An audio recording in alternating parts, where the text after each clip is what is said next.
Olá, eu me chamo Camille, faço arquitetura e urbanismo na Unigran, estou no segundo semestre e hoje eu irei apresentar um trabalho da disciplina História da Arte 1, da professora Valesca, sobre o Barroco brasileiro. Barroco brasileiro. O Barroco brasileiro se iniciou em 1601. Esse estilo chegou ao país após seu surgimento na Europa, que teve vários marcos históricos, como a Reforma Protestante e a Contra-Reforma. Uma abordagem que caracteriza esse período é uma estética ornamentada e exagerada. Sua inspiração surgiu com os colonizadores portugueses, que incorporaram também vários elementos das produções nacionais, como o ouro e a prata.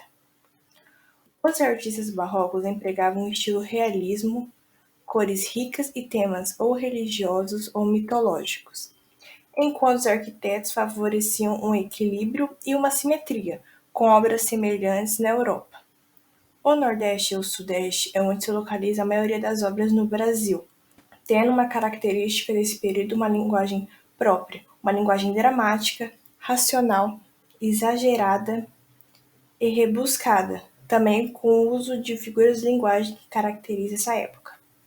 A primeira obra foi no Rio de Janeiro, e isso trouxe na época vários benefícios nessa região. Muitos estrangeiros foram visitar a região do Rio de Janeiro para conhecer essa obra, e isso também trouxe vários benefícios econômicos à região, que aumentou drasticamente.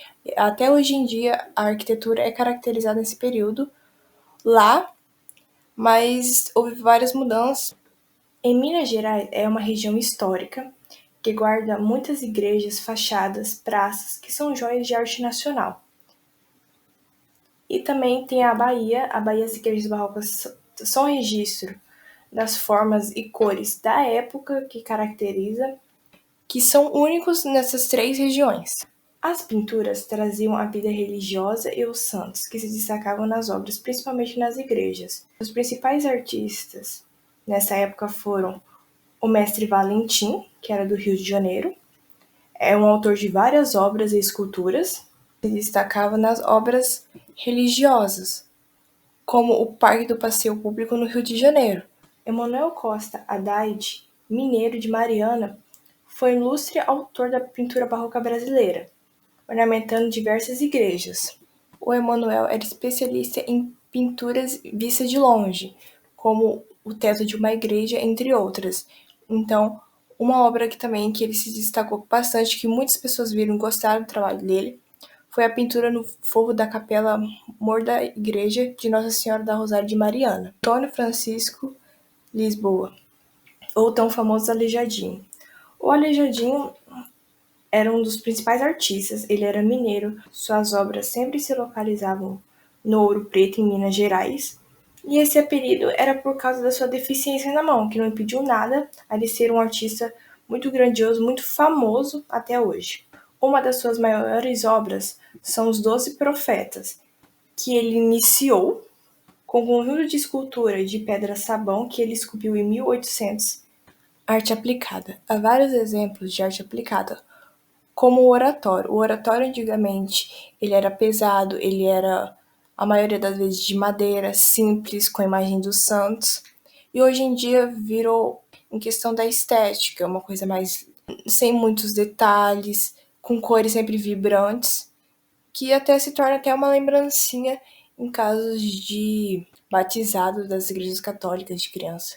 Arte aplicada em questão das estátuas, que antigamente elas eram mais teatrais em cenas bíblicas, expressões que não trazem tanto realismo quanto as de hoje em dia.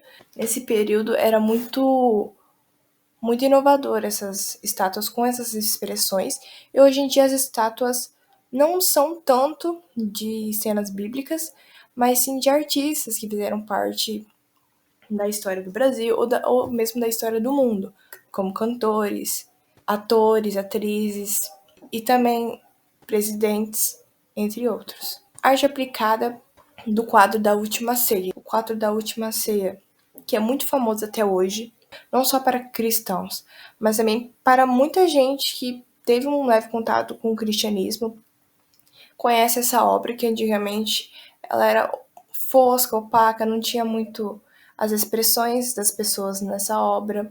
Ela hoje em dia tem vários quadros, chaveiros, pintura nas paredes, itens de decoração nisso e também tatuagens que, como podemos ver, teve modificações para se tornar algo mais realista, com detalhes, principalmente feita na pele.